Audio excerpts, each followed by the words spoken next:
पहली बार जब मैं अपने कॉलेज हॉस्टल पहुंचा था तो सब कुछ नया और अजीब लग रहा था। वो पुरानी इमारत, सीलन भरी दीवारें और लंबा कॉरिडोर जहां हर कमरे का नंबर धुंधला सा लिखा था।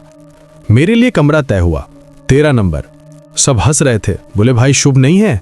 मैंने मजाक समझ के टाल दिया। शाम को जब बाकी लड़के बाहर घूमने चले गए, मैं कमरे में अकेला रह गया। बाहर हवा सरसराती थी, खिड़की के पास पुराना पेड़ झूल रहा था। तभी हल्की सी आवाज आई, कदमों की आहट, जैसे कोई कॉरिडोर में धीरे धीरे चल रहा हो। मैंने सोचा कोई और लड़का होगा, मगर झांकने पर वहां कोई नहीं था, बस ट्यूबलाइट टिमटिमा रही थी। रात को पढ़ते पढ़ते नींद लग गई। सपने में किसी ने मेरा नाम पुकारा, बहुत पास से, बहुत धीमे, आदित्य। मैं चौंक कर उठा।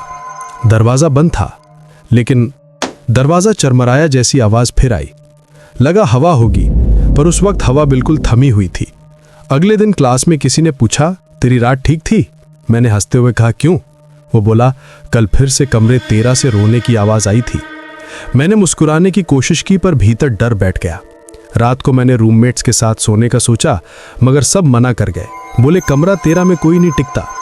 तीसरी रात मैंने लाइट बंद की और मोबाइल की फ्लैशलाइट ऑन करके कमरे का हर कोना देखा। बिस्तर के नीचे कुछ पड़ा था, पुरानी फटी डायरी। मैंने खोली तो पहले ही पन्ने पर लिखा था, अगर तू ये पढ़ रहा है तो शायद तू भी अब अकेला नहीं।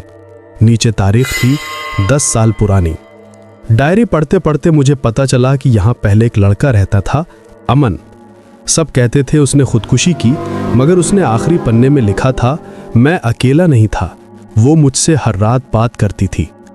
उस रात मुझे लगा कोई मेरे पीछे खड़ा है। मैंने मुड़कर देखा, कुछ नहीं, मगर शीशे में परछाई थी किसी लड़की की, बाल चेहरे पर धीरे धीरे आगे बढ़ती हुई। दूर घंटी बजने जैसी हल्की आवाज हुई और मेरा फोन अपने आप बंद हो गया। मैं भागा दरवाजे तक, मगर हैंडल ठंडा और जंग लगा था।